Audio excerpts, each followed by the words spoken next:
Hey everybody, happy Friday. Thanks for joining us here on Northern Life. It's going to be a fun show today, but first, Hunter, it sounds like you're spending time in Hinckley, Minnesota this weekend? Yes, oh my gosh, it's going to be so much fun. This is their first time actually playing down into the casino down there, the Grand Casino Hinckley. So it's at the Rival House, which is kind of the bar on the side there, and it's going to be just a ton of fun here. So 9 to 1, it's a later gig, I know. And it's, I know. Dude, back in the old days. 9 a.m. to 1 p.m.? Yeah, I wish. No, 9 p.m. to 1 a.m. That's late, man. Back in the old days, gigs were always like that. It would always start at 9 or 10 o'clock. But then COVID kind of changed everything to where now gigs are a little bit earlier. They're 7 to 10 usually, something like that. So it's rare to get one of these later ones. It's kind of fun to go back to how it used to be before. Living the life. Yeah. You're going to hang out, until 4 a.m. after the fact? Right. Oh, it's going to be fun, though. But yeah, no, what are you up to this weekend? Not a whole lot. I'll actually get into my plans in a little bit. We got another training run on Sunday. Okay. That's the big thing. It's going to be a fun weekend either way. Hopefully pretty nice out there too, I believe. Coming up today on Northern Life, Dave Schaefer stops by to talk about the push to renovate the chalet at Duluth's Chester Bowl. Plus, Brody from Brody and the Roadies joins us in studio with his brother, talking all about this Sunday coming up here, performance helping to kick off Homegrown Music Festival. Very fantastic band right there, and a family band too. Cool to see the whole family together. Yeah, good sound. Yeah, sounds great amazing. Sound, so we'll hear from them too. Until then, if you haven't seen on Facebook or Instagram, if you feel sad like us when Northern Life comes to an end each and every day, don't worry. We are now uploading even more Northern Life content and conversations to our website over at northernnewsnow.com. You can find them daily under our Northern Life tab there. And Hunter and I are going to chat about even more stories, offering you even more Northern Life content once our show ends. Our goal is to get you to be sick of us, and I hope that happens. That'd be really cool. This gives you the option, though. Yes, exactly. If you want some more stuff, we're going to be right online there, so it's absolutely perfect. I know we've talked in the past also about maybe going to an hour or something with Northern Life too, and I don't know if that's ever going to happen, but it's this is kind of a little option for that, a little different option for folks. I think at the end of the show, there's a lot of stories we don't get to or eventually never get to, and so the fact that we have an outlet to say, hey, if you love what we say and you love joining us, hopefully, just feel free to find us more on northernnewsnow.com. It's like leftovers at Thanksgiving, kind of, without the weight gain. That's right. Yep. That's right. It's great. Well, if you don't watch our 4 p.m. newscast, I think you'll like it. It's on our CBS side here on Northern News Now. Hunter McCullough, me, and wonderful Natalie Hepner. Yep. But the other day, Hunter here, you made a playful request to an old teacher of yours. That was actually in a story by our own Dave Anderson. Yes, he was in a Holding On to History story about locally brewed beer, and he brews his own beer. As a matter of fact, he was my chemistry teacher and my geometry teacher from back in the day, and so I said on the 4 o'clock news, I'm like, hey, why don't you come down and bring me some beer sometime? Yeah, he said like as a joke. Right, exactly. Apparently he was watching, and the next day, there he is, Mr. Brian Ravala, came down and brought me 6 unique beers that he brewed himself.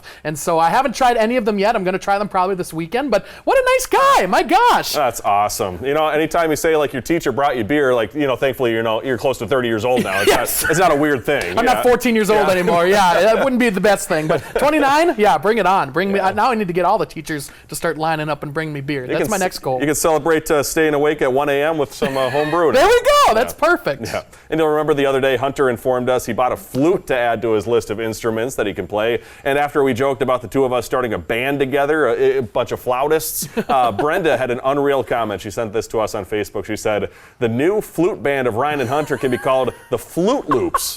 Not a bad name. I think that's perfect, man. We got to get some outfits, maybe some colorful outfits. Oh, yeah, looks like a toucan? Yeah, toucan perhaps. Yeah, bring on the beak. It'd be hard to play a flute with a beak, I guess. But I don't know. Have you picked up your flute yet? You need to buy a flute. I have not, but funny enough, Mary found her old flute the other day, but I think then we moved it into storage. So there is another flute on the market. There we go. I guarantee you her flute is nicer than the one that I picked up. Mine is just like a student-run type of thing. Sure. It's like $40 or something like that. Yeah. So hey, it's a deal. That's true. It's a very, very good deal. I know that you are very excited today as well because you're going to be playing your first round of golf here, Ryan. I got to tell you, folks, it is an awesome feeling. And maybe that's why I've had a pep in my step over the past couple of days. I feel like something, when the weather gets a little nicer, that obviously improves your what's the word? Positivity. Yes. Yeah. Yep. And so now today is opening day for the golf course that I golf at here in Duluth, and I got to say, it's just a wonderful feeling. Just know that you're gonna just get out there and just hit them terribly, but the fact that you're even on the grass out there, it's gonna be so awesome. Is this your favorite way to enjoy the outdoors? At least one of them, probably. I have been to the Boundary Waters now, and that is another great way to enjoy the outdoors. But there is something about I wake up, at 5:30, and I do like a 6:15 a.m. tee time many of the times. times, and just something about, just you and your mind against this little tiny ball, and you're trying to hit it all the way over here. But especially here in Duluth, it's obviously beautiful. And kind of cool to play also sometimes with like Uncle Bob and with Ben upstairs. Is this going to be just you, a solo No, thing? it should be the three of us, I Okay. think, again, for the most part. Nice. So, That's the golf clan right there. Yeah, but I got some buddies down in the Twin Cities, so I'm telling them, hey, today's my big day. Yes. They've been golfing now for a while. Is that all golf courses up here opening, or is it just certain I think ones? Proctor opened on Wednesday. I think Okay. Hayward's been open for a little while, so Duluth's been late, but obviously so, because in some places I walk around, even by the like Lester Park area, there's still snow on the ground in some spots where the sun doesn't hit in the woods. Yeah, so I'm very happy. That's awesome, man. It is almost graduation season, and college graduates stepping into the workforce this year are advised to think of their career as a stepping stone, with the first job as a place to build connections mainly. LinkedIn career expert Catherine Fisher says networking can help young adults get a foot in the door, where you can also impact your job prospects. The fastest growing city for career starters, San Francisco, California, followed by 4 cities in the southeastern U.S. Boy, that's very good advice right there, because you probably have to be pretty lucky to fall into the job that you want to have right off the bat after college. I think making connections is a really good thing, especially in this field too. We have a lot of people that we meet, and they move on to different markets, but having those connections and keeping in touch is important. And be nice to everybody. You never know, who's going to eventually be your boss someday. Yep. You never know who's going to be looking at that resume of yours. Yes, They'll exactly. be like, this one goes in the trash. Yeah, right. That wouldn't be good. Well, hey, coming up here on Northern Life, Chester Bowl needs your help here in Duluth. We'll talk about their big renovation plans coming up next. Thanks for joining us today.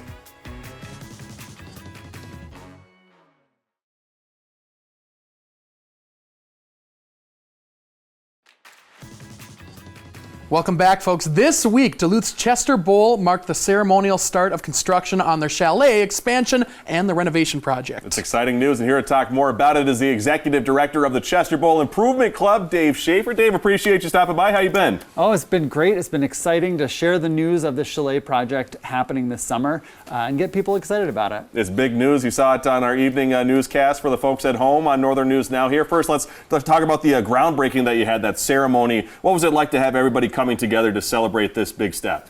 To bring the community together, because that's what the park and Chester Bowl are about. It's about community. So to bring us together, it was a celebration that we're here, we're renovating the chalet, and we're making sure the next generations have the same opportunities. That's amazing. Yeah, and you kind of touched on it a little bit. What does this chalet mean to the community, and what is it going to look like once it's all said and done? Well, the Tom Storm Chalet really is the heart of the park. That's where all of our nonprofits programs are based out of: the ski and snowboard program, our summer camp, Fall Fest, the concert series. So it functions as that community center, and we really needed it to become more of a true community center, meaning accessible to anyone. Because right now, if you can't get up the stairs to the second level, you can't get up there.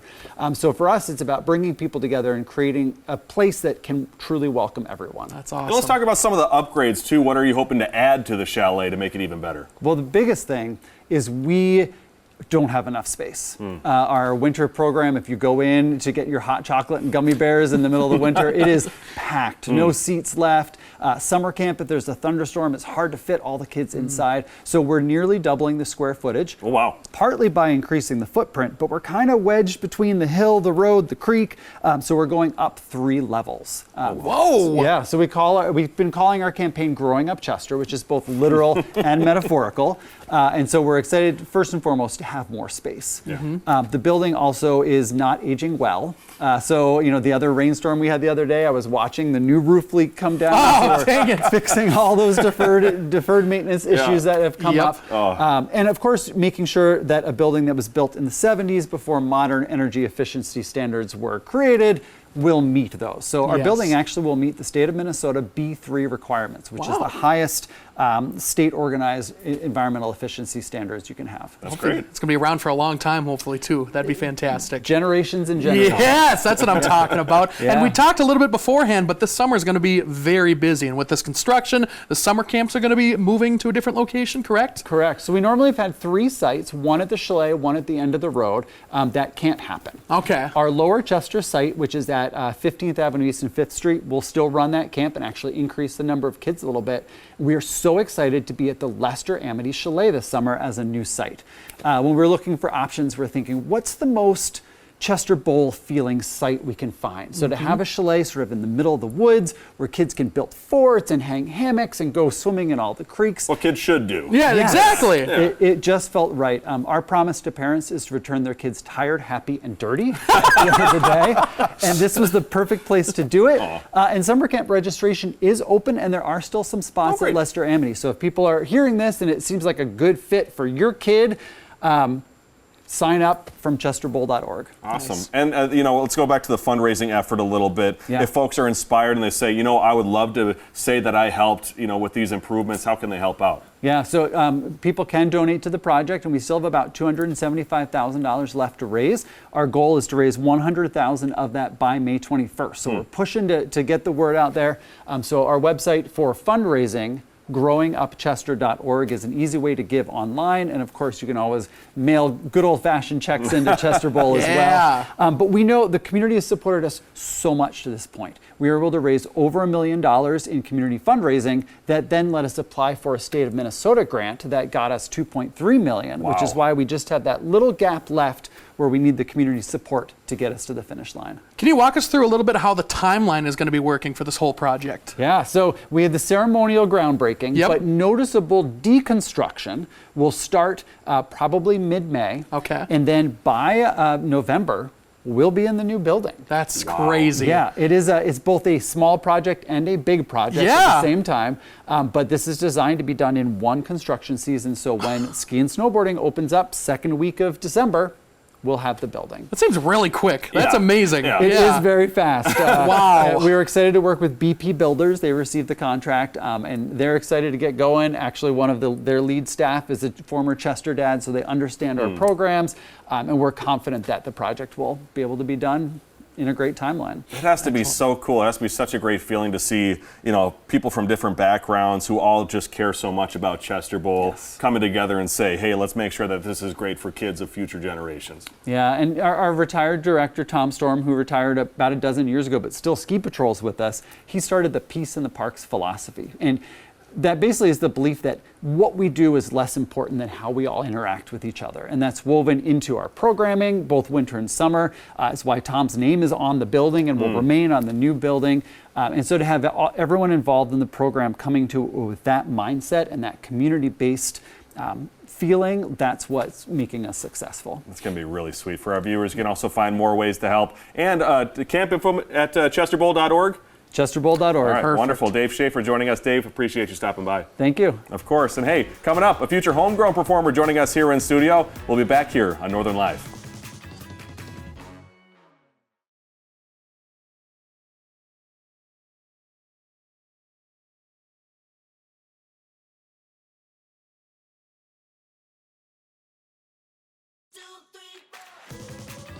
Welcome back, everybody. Coming up this Sunday, the Homegrown Music Festival kicks off over at the Lake Superior Zoo here in Duluth, starting a whole week of incredible local performances. That's right, and here to talk about their weekend gig is Brody Heisick-Tholey, along with Bryce, his younger brother, as well. And we got Brody and the Roadies, of course, is the full group, a family band that is. So also, Brody has gotten on stage before with the Northwoods band with us last year, and so that was a ton of fun too.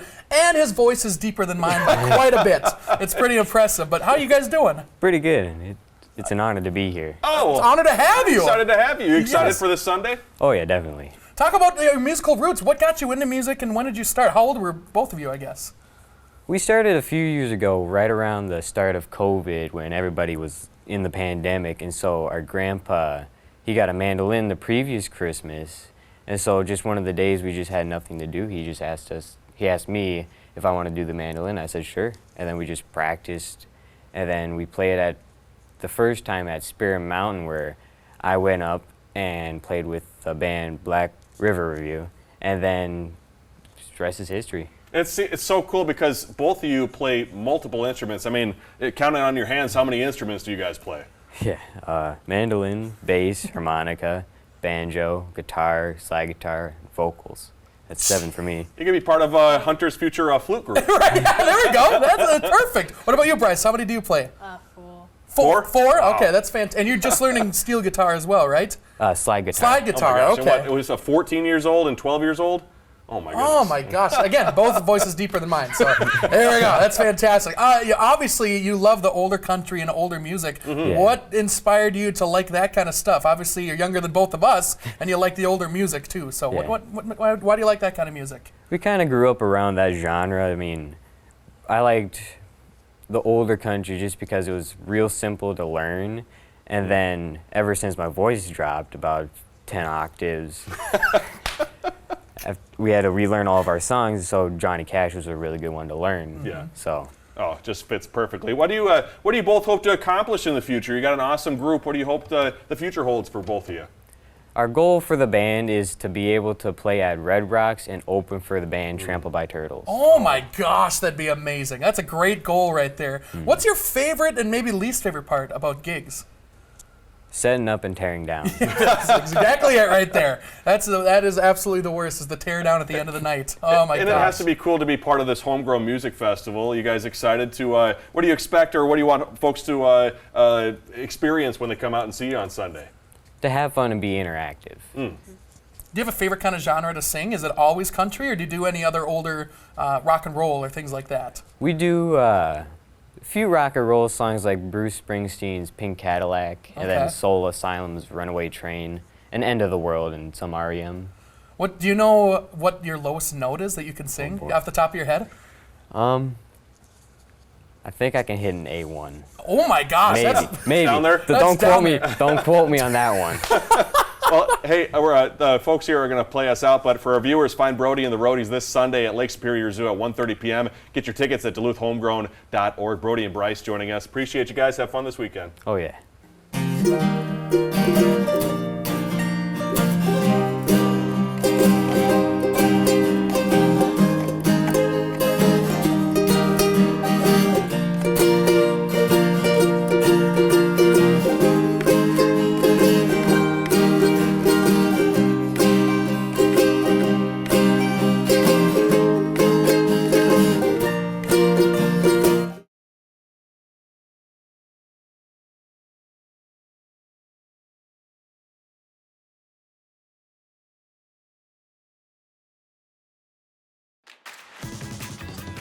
When we see you all next week, once again, we got another Two Harbors group that's going to be helping us out Yeah. here with our blindfold, brand new Black Bear Casino Resort here blindfold coming up. The Two Harbors Ukulele Group was here in studio, Thug also known as, and teaching us how to play our very own Northern Life ukulele song. Yeah, exclusive song. Yes. So Oh. it was a lot of fun. And big thanks to them for stopping by, helping us learn how to play the ukulele. And as you'll hear on Tuesday, it is a good song. Yes, Yeah. and the best part about that is we can't get sued. That is That's true. The best That is part. true. Yes. We can use it whenever we want. And over on northernnewsnow.com, Hunter and I are going to dive into where's the line when it comes to too much coffee, our love for Papa Murphy's Pizza, and a new chicken nugget that all the kids will be talking about. I'm so excited. Yeah, look at that right there. I don't know, 6'7", man. I'm getting sick of that, but I love it, man. It's great. It's great. You got to capitalize on what you got. Exactly. Yeah. Amen. Also, before we go today, I do want to wish my little sister Erica a very happy birthday. I love you, E. I hope you have a wonderful day down in the Twin Cities. And sad I won't be down this weekend, but I'll see you soon. That's awesome. A huge happy birthday. Does she like golf? Does she ever golf with you? She has golfed with me before. I don't know if she loves golf, sure. but she does it with me Fun to sometimes. bond every once in a while. Yeah. It's good. So Amen. wishing you a happy birthday, and wishing everybody out there a lovely, happy Friday. Yes, have a great weekend out there. We love you so much. We certainly do. We'll catch you on Monday.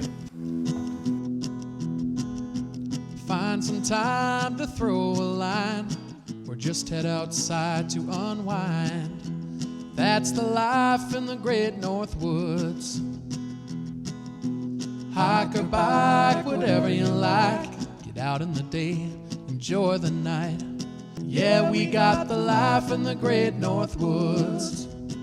Yeah, we got the life in the great North Woods. Yeah, this is Northern Life.